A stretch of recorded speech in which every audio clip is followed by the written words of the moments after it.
Assalamualaikum warahmatullahi wabarakatuh. Waalaikumsalam warahmatullahi wabarakatuh.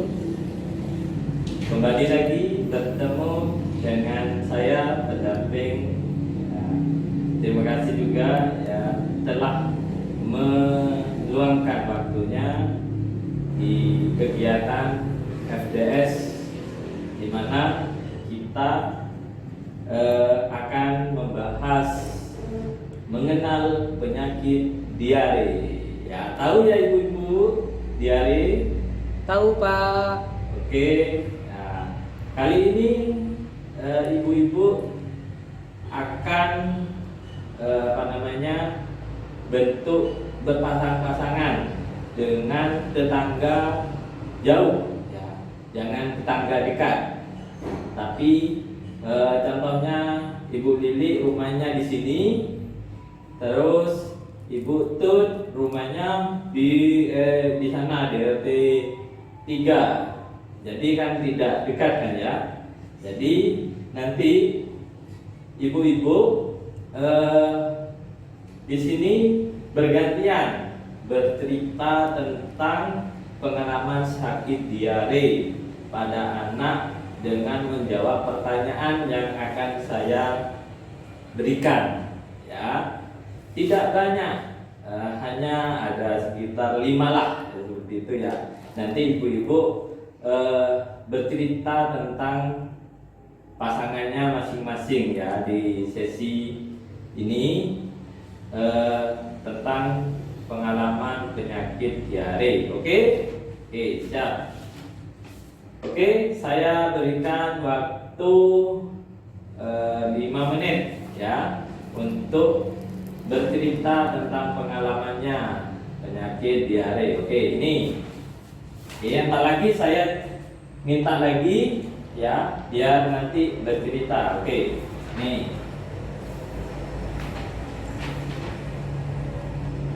Oke, saya tunggu. Sudah ya? Sudah ibu-ibu? Sudah Pak. Oke, saya minta lagi ya. Yang nanti sambil lalu saya jelaskan tentang penyakit diare itu bagaimana penanganannya. Oke?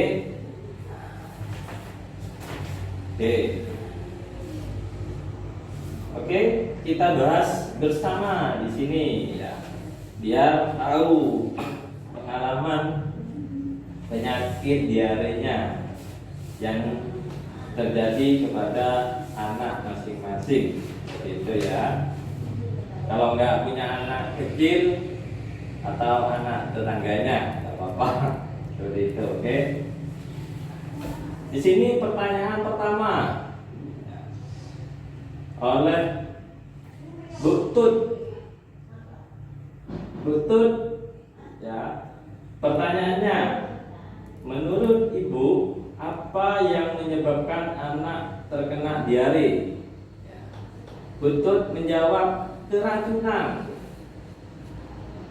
Terus di sini juga Bu Lili menjawab gangguan pencernaan atau alergi, ya, alergi terhadap makanan sehingga anak itu diare. Terus pertanyaan kedua, bagaimana ibu tahu kalau anak terkena diare? Ya.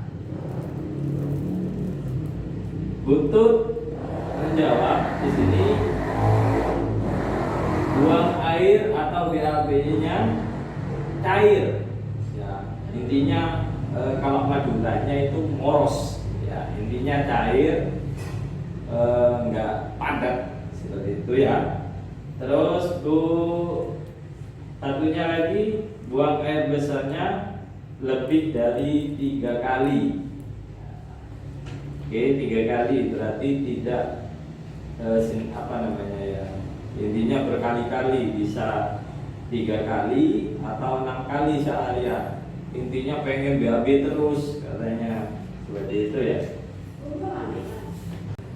Pertanyaan berikutnya, apa yang ibu lakukan jika anak diare?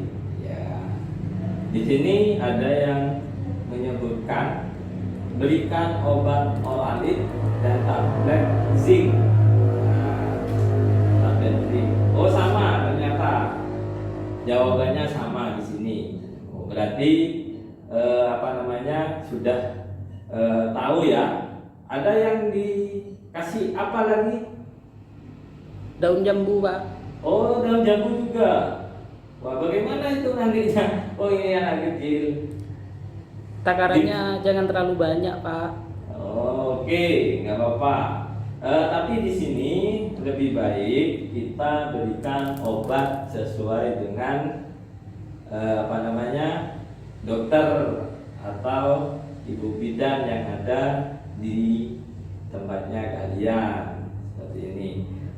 Di sini obat oralit itu manfaatnya mengganti cairan dan elektrolit dalam tubuh yang hilang saat diare. Ya.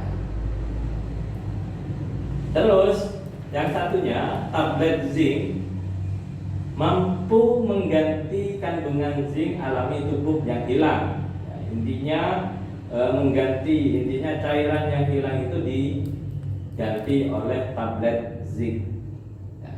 Terus mempercepat penyembuhan diare. Intinya bisa mempercepat penyembuhannya seperti itu. Mengurangi kegagalan terapi atau kematian akibat diare persisten atau diare lebih dari 2 minggu.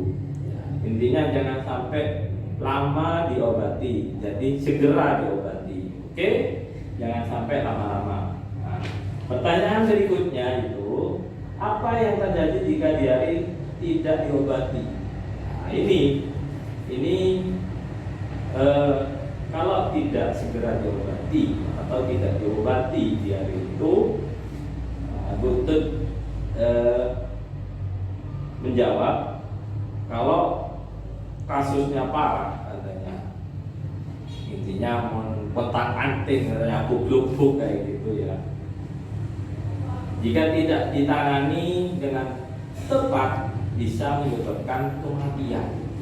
Wah, sampai segitunya ya, sampai diare itu ya. Nah, sedangkan Ibu Lili menjawab kalau tidak diobati bisa kanker usus besar katanya. Tapi di sini sering terjadi pada orang dewasa yang berumur 5 tahun ke atas seperti itu. Oke.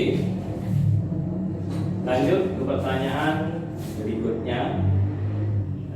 Bagaimana cara mencegah supaya anak tidak terkena diare lagi?